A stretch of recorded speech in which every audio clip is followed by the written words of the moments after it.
adaptando a forma e o como fazer as coisas que não beneficiavam, né, a população como um todo. E esse Estado ainda é presente, nós temos que lutar pela esse rompimento dele ainda dentro dos vários aspectos sociais, espaços e atividades como tudo, né? Então, porque a forma não se relacionava diretamente com a população, muitas vezes todos os desenhos das políticas públicas do Brasil vinham de fora. Então, o povo se detinha nas particularidades.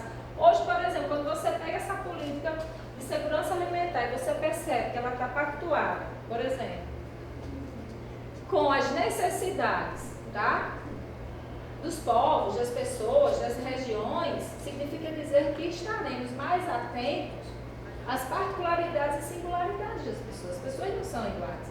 As pessoas, por exemplo, não se alimentam de forma igual, né? Nem atribui valor a essa alimentação de uma forma igual, tá?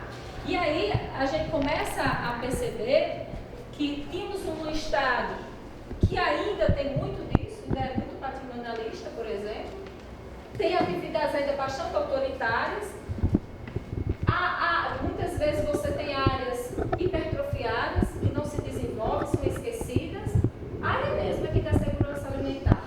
Então, foi uma política amplamente, ela praticamente só era, vamos dizer, acionada no período emergencial, né? Uma política concreta, praticamente é muito recente. Por isso que nós ainda estamos lutando para que isso saia do papel, obviamente, né? E você tem aí, na verdade, a partir desse novo Estado necessário, uma ideia que é necessário ter uma nova gerência. Então a gente passa a pensar a política pública também de uma forma mais gerencial. Que respostas, de fato, essa política se propõe a dar? Porque se a gente quer sair daquele modelo herdado, ele tem que ser rompido, mas ele tem que ser rompido com práticas, tá? Com práticas dentro e no Estado. E o Estado não simplesmente, quando a gente fala esse Estado, eu estou falando do Estado ampliado, eu estou falando do Estado numa perspectiva mais gramsciana. Um Estado em que a sociedade civil, ela é inteira e é coparticipativa desse Estado, tá? Só que essa nova gerência, que foi se contrapondo, né, àquele Estado herdado, ela também tem várias bifurcações dentro dele, tem vários caminhos diferentes, tá? Tem um pessoal de uma perspectiva política que entende essa gerência muito mais do ponto de vista instrumentalista, para que o Estado seja enxuto, para que o Estado seja mínimo, para que o Estado responda mais efetivamente à questão da eficiência dos recursos. Isso é bacana também, mas não ajuda a grande maioria da população que for esquecida. E aí a gente vai pensar um outro Estado, né? Que esse Estado está em construção, como a gente vem falando, tá? E aí a gente tem a ideia do controle social como uma ferramenta que começa a ser cada vez mais ventilada. Eu não vou aqui defender partido nem de esquerda nem de direita, mas praticamente a gente começa a perceber dentro do Estado, esse Estado necessário, esse Estado democrático, uma abertura maior para a população, quando a gente entra assim nesse governo, né, petista, que agora está, né, saiu, a gente está enfrentando um novo momento. Então, praticamente... Um novo Estado. Novo Estado. Isso que é, assim, a gente tem que ver como, dentro dessa discussão, o momento que a gente está... É isso que a gente vai fazer. Uma análise de conjuntura, né? Ver esses conceitos do Estado necessário, do Estado herdado, para que a gente, mais, quando a gente fica pensando na situação atual, a gente fica dizendo... Parece que voltou tudo para trás. Que Estado nós estamos para que a gente pense, continue o raciocínio. O raciocínio. Em algum momento a gente vai ter... E defender esse Estado necessário. Aí é que está a ideia. Há um aproveitamento da questão da mudança de Estado, quando se usa a palavra gerencial, né? Há uns oportunistas e oportunismo através do marketing, quando o cara se coloca, seja lá nos Estados Unidos com o Trump ou aqui em São Paulo com o Dória, mas eu não sou político, eu sou um gestor. Eu sou um gerente de Estado, né? E aí a gente, né, começa a perceber que eles também vêm lendo essa cartilha que o Estado tem que mudar, né? Eu vou me apresentar de outra forma, né? Eles acompanham, eles também discutem muito mais, mesmo quem quer transformar o Estado mínimo, né, diminuir o Estado, diminuir a participação, ele também tem essa cartilha, não na prática, mas no discurso, né? E eles também têm as propostas. Tem as propostas, claro, e muito bem preparadas, financiadas, né? É importante a gente ter feito antes uma análise de conjuntura para a gente... Né? Vamos tentar fazer isso na construção do cenário. Tá bom. Na atividade... Eu juro que eu não interrompo mais. Não, isso vai interromper sempre. Vai interromper, porque essa discussão tem que ser feita. Porque senão a gente fica ouvindo e aí a gente tem que pensar que esse Estado, dentro dessa nova gerência, que é onde foi criada a ideia da gestão pública, da modernização da gestão pública, foi aí. Quando é que começou não vamos agora alargar de novo, por exemplo, a discussão de gestão pública? Foi dentro desse espaço de gerenciamento do Estado, né? Vamos ter um Estado mais eficiente, isso é bacana, nós temos que aprender também a gastar devidamente, que o Brasil gasta muito mal, né? O nosso problema não é simplesmente só falta de recursos para uma área ou outra, mas na verdade, a estrutura de como se organiza tudo isso, né? E aí a gente vai ter, dentro desse modelo de Estado necessário, duas grandes vertentes. E dentro dessas vertentes tem vários partidos políticos aí em volta. Né? Tem aquela vertente que vai pensar esse Estado regulador, simplesmente. 13% do PIB. E tem aquela vertente que estava pensando no Estado intervencionista, é regulador, mas também de intervenção. Tá? E aí é esse momento mesmo que a gente está vivendo agora. Então, quando a gente se pergunta como é que podemos pensar um planejamento para 2018, temos que pensar a partir do que nós temos hoje. Quais são as nossas condições de hoje? Né? Nós estamos vivendo plenamente um Estado intervencionista agora?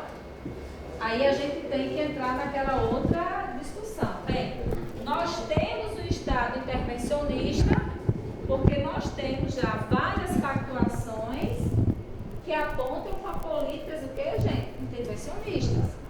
Para políticas de caráter social regulador. Nós temos. Agora, a conjuntura prática, efetiva, nos aponta para construir isso? Porque o que está aqui foi uma construção, sim, mas isso só vai se tornar efetivamente verdade a partir da prática, a partir da operacionalização. Aí a gente tem que voltar esse momento e tentar entender, bem, se nós temos hoje um espaço que foi conquistado a partir do controle, da participação, do envolvimento, então nós temos ainda alguma força. E aí dentro do planejamento estratégico é muito importante a gente entender esses 4 elementos que confluem. Quais são as nossas forças que nós temos hoje para tentar implementar isso? Será que ainda temos? Ou não temos mais nada? Quais são as nossas fraquezas para implementar isso? Temos? Quais são as nossas fraquezas? Tá? Quais são as oportunidades que ainda existem nesse momento? Que a gente vai estar vendo daqui a pouco para a gente discutir isso, fazer o grande grupo aqui discutir. E quais são as ameaças também que nós temos dentro dessa conjuntura? Lembrando que estamos nesse limiar entre a necessidade do Estado regulador, mas também dentro do Estado que? Intervencionista. Um Estado ampliado de direito, um Estado que concebeu, por exemplo, né, que é o primeiro plano deste Estado de segurança alimentar. Que coisa bacana, temos agora o primeiro plano. Isso aqui é uma conquista, ok? Isso se torna também o que, gente? Um ponto forte. Nós criamos uma organização, tivemos uma atividade aí, né? De coletividade, de construção do documento norteador. Eu estou arrepiada, porque eu gosto dessas coisas. Né? Isso é importante, isso é uma ferramenta, isso é um ponto forte que nós temos, por exemplo. E é muito mais importante agora que no âmbito da prática, quem formulou isto aqui não se perca, né, diante dessa conjuntura que está sendo posta. Que nós possamos entender que para que isso saia da prática, a gente vai ter que fazer o exercício de quê?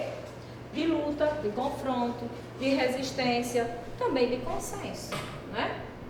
Para que a gente possa, de repente, estar construindo isso aqui mais efetivamente.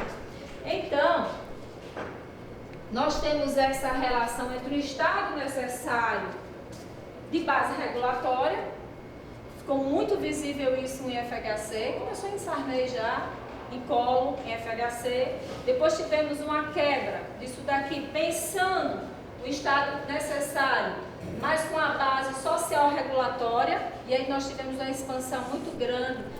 Quem olhar a história, independentemente do partido, você vai ver a expansão de todas as políticas públicas desse Estado, na virada de 2002 para 2003, por exemplo, você começa a ver. Você começa a ver maior confluência do espaço, do pleito da sociedade civil para propor as políticas, ok? Isso foi uma conquista que estão querendo nos tirar. Eu acho que isso é um ponto, tá vendo? Isso é um ponto que nós temos que lutar para permanecer essa conquista do pleito, da defesa, da participação, da sociedade, porque se perdemos esse horizonte, gente, voltaremos a simplesmente fazer um Estado necessário, mas muito mais vinculado a uma base regulatória.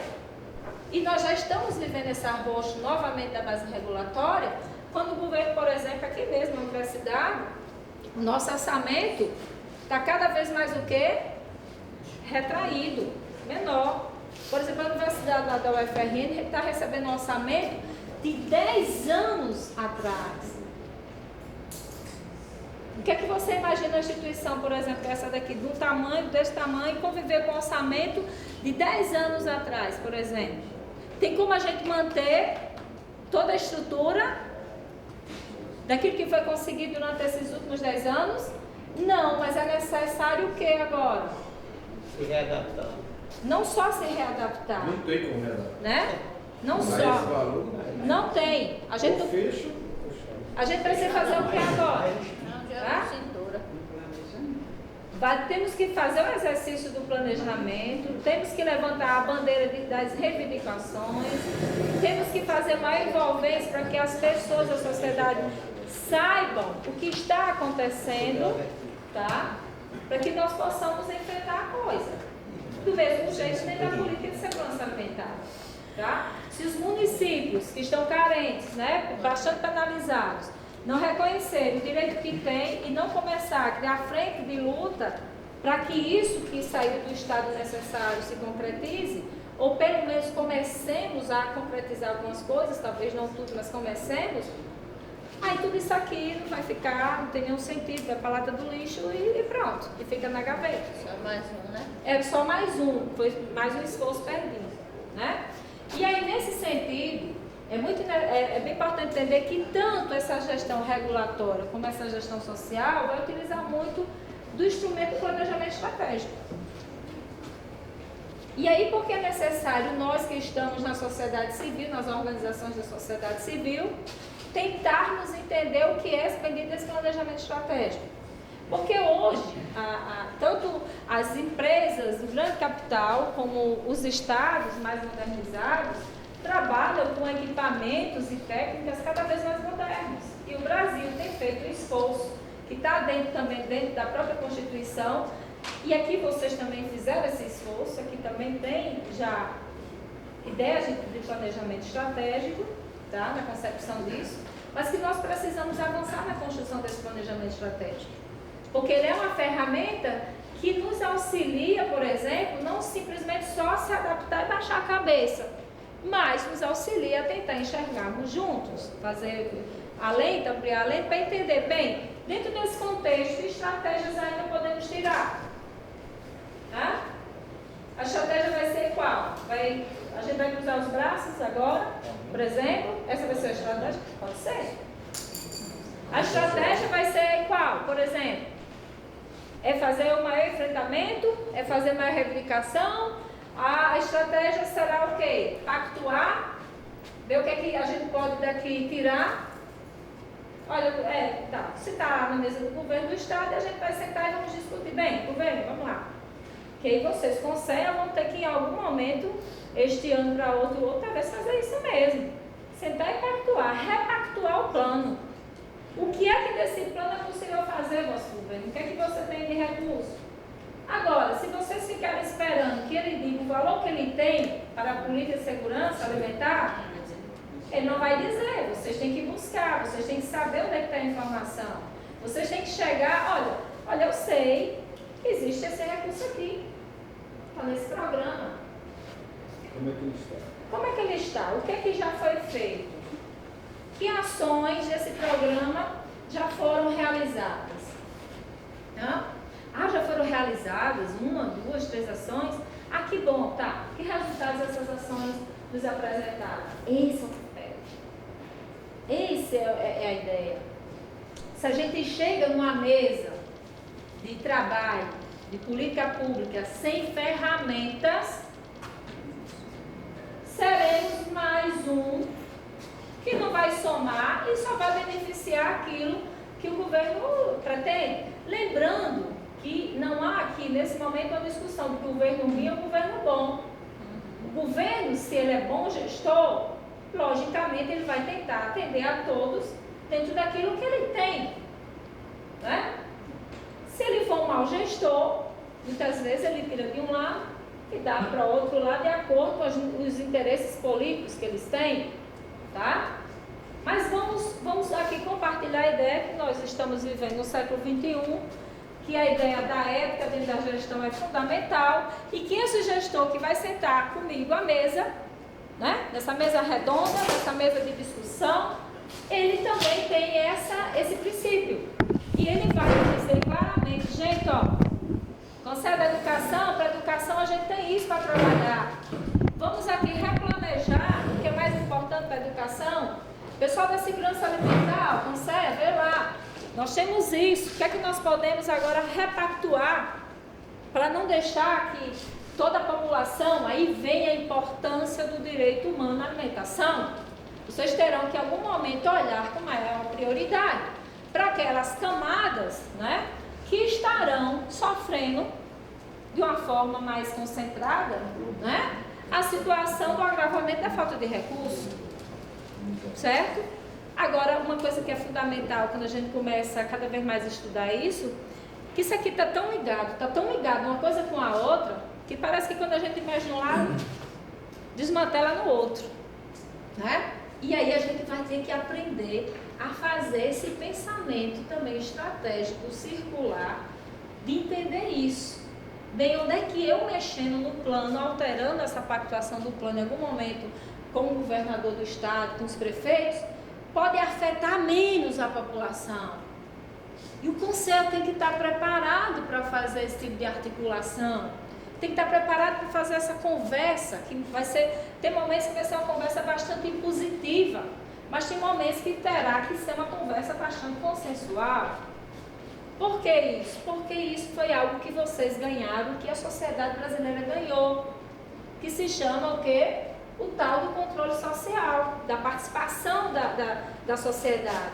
Então, quem está dentro de um conselho e não pensa como conselho, não está fazendo a função de conselho. Não é verdade? Está fora dessa atribuição. E muitas vezes há muitas pessoas que se envolvem dentro desses espaços públicos, coletivos, que são os espaços de reivindicações, de luta, mas parece que não se impõe, parece que está ali. Eu estou ali porque eu estou ali, mas onde é que realmente eu estou ali? Né? Então, esse momento agora é urgente porque esse estado de base regulatória, ele voltou com força. E a tentativa vai ser desmantelar de uma forma gradativa e muitas vezes até com muita força em determinado tipo de políticas públicas que nós logramos a partir de muita luta, que não foi só dos anos 80 para cá, de muita luta para trás, tá? E o movimento que está aqui dentro da política de segurança alimentar é um dos movimentos mais antigos que existe nesse país e foi um dos movimentos mais negados dentro da história desse país, tá? Então, quando você compreende a fome, por exemplo, na minha cabeça, eu acho que não tem problema em termos sociais pior do que a fome. Para mim, a fome é um dos piores problemas que o ser humano pode enfrentar. Porque a fome, ele nega tudo. provável que a gente estamos vivendo hoje. Hoje nós voltamos à miserabilidade dentro do Brasil. Nós já estamos voltando, onde a gente anda, a gente já vê pessoas catando lixo para comer lixo. A gente já vê pessoas mendigando mesmo para comer. Não é somente aqui no interior, mas a gente vê onde a gente está andando nesse estado. A gente está vendo isso daí. Está aumentando, né? Porque Cada vez mais. Cada vez é mais. aumentando porque nunca teve, nunca... Tá certo? Então, a miséria voltou. O país, o Brasil que tinha saído com a miséria num momento que vinha subindo, tirando, a gente tinha uma esquenta de família passando fome na miséria. Hoje nós dobramos isso daí. Com esse governo que nós estamos aí, nessa cultura política que nós estamos vivendo, aonde a gente perdemos mais de 50% do que nós conquistamos, com esse governo, então a decadência vem aí. Agora, o que deve ser feito? Nós estamos assistindo de plateia, nós estamos vendo, nós somos os afetados, mas a sociedade está de braço cruzado. A gente não está fazendo nada para que venha coibir essa ação. É demoníaco isso aí, mas como a gente combater isso? A gente tem que unir a força e realmente não é com palavras. É bom, é legal um curso desse, assim, que a gente venha ter de saber o que está acontecendo, mas isso a gente já fazia, isso há muitos anos. Já fazia isso. Tá certo? Então, uma gestão compartilhada, para que a gente possa ter, passando de um para o outro, a gente tem que fazer muito mais. Tem que criar muito mais do que isso. Tem que criar. E aí vocês, para vocês criarem... Desculpa, pegando essa fala de Paulo, eu costumo fazer diagnóstico onde eu moro. Eu moro no Funcionário 2 há 27 anos. E no entorno de onde eu moro, nós temos 5 comunidades. Nós temos a Rua do Arame no Grotão, que está passando por uma parte de demolição agora, com as construções sendo transferidas. Nós temos a Bananeira também no Grotão, que é chamado de Sem Terras. Nós temos Nova Canaã, que divide o Funcionário 3 com o Hernando Sátiro. Nós temos Maria de Nazaré, que é uma comunidade caritativa muito bem organizada. Aí nós temos a sua esquerda, a Citex, que já é partindo para o Gás, e o Nova República, que é a comunidade mais antiga, que é quase um bairro hoje. Que dentro da Nova República nós temos o que chamam de Tieta. Então, o termômetro daquela região comercial é a Feira do Grotão. E a gente observava nos últimos 13 anos que a gente não via ninguém catando Resto de feira. feira. A gente não observava isso. A gente viu o pessoal chegando mais tarde para comprar o que ainda estava nas bancas, chamado de chipa. Né? Comprar o mais barato, os com menos e até gente com poder maior. E o que é que a gente observa nesses últimos 6 meses? Se eu não for no Grotão, no sábado e domingo, para mim, minha semana não existiu. Né? E aí que eu costumo gastar todo o meu dinheiro, que eu tenho que gastar, eu gasto no Grotão, com feira, com tudo, né? É a minha vida social do Grotão. E aí a gente observa pessoas que a gente viu crescer, garotos, que eu acompanhei em programas como o PET, o Agente Jovem, hoje são chamados por outro nome, que estavam no mercado de trabalho, que estão fora com suas companheiras fazendo isso. Né? A gente está degradando, está lá e não está mendigando, está pegando o resto de alimentos. A gente já começa a sentir o termômetro, né? A fome ela é muito rápida. É um fenômeno assim que você vê com muita facilidade acontecer. Né? E aí, o que é que nós aqui, obviamente a gente sabe que não vai ser isso aqui que vai resolver o problema. Mas é muito importante a gente se instrumentalizar para a gente ficar cada vez mais forte. E a gente faz parte do Fórum Urbana e a gente teve, provocado pelo Ministério Público, a gente esteve visitando o condomínio Ministério Beiro. Né? Nós tínhamos até uma pergunta quando a gente fica aqui, e lá está uma reação em cadeia.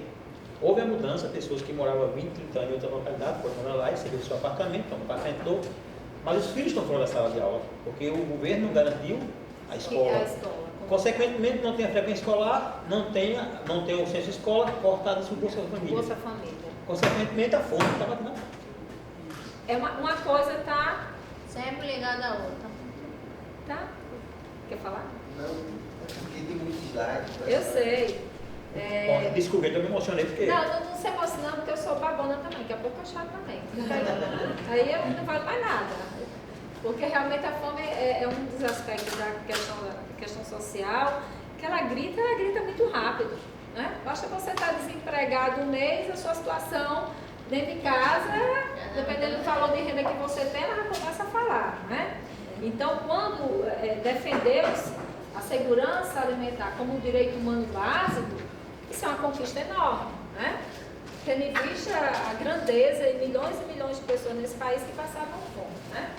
E aí, nessa parte mais técnica, conceitual, aqui que a gente vem tentando reforçar, porque cada um utiliza a ferramenta que tem e se apropria daquilo que pode, né? Se nós temos um controle social que está mais junto dos passos que o governo está dando, que o gestor está dando, consequentemente você tem um conselho, um controle social também mais o que, gente? Mais robusto, né? Uma coisa é o governo sentar, os técnicos das várias secretarias sentar com as pessoas, ouvir as demandas, tal, eles falam aquelas coisas todas lá, a gente está certo, a gente espera, faz aquele acordo mais ou menos, né, político, que alguma coisa vai ver e depois a gente não acontece. Outra coisa é você saber que tem que fazer essa discussão mesmo, mas mesmo assim você está acompanhando, está registrando. Quando for no próximo encontro, de ter a mesa com eles, olha, nós acompanhamos lá. A informação está sendo essa. O que está acontecendo? Tá? Porque isso já nos ajuda muito. Isso é suficiente? Não. Mas isso é parte do trabalho técnico que todo conselho deveria incumbir, atribuir a si mesmo para que possa fazer essa atividade técnica com mais detalhe, com mais ferramenta, né? Então, o planejamento estratégico, a gente viu particularmente que o Estado legal regulador tinha muito mais preocupação simplesmente com a eficiência, com o tamanho do custo dele. Quando a gente estava numa perspectiva do social regulador desse Estado até pouco tempo, a gente começou a ter uma preocupação mais com a eficácia e a efetividade das políticas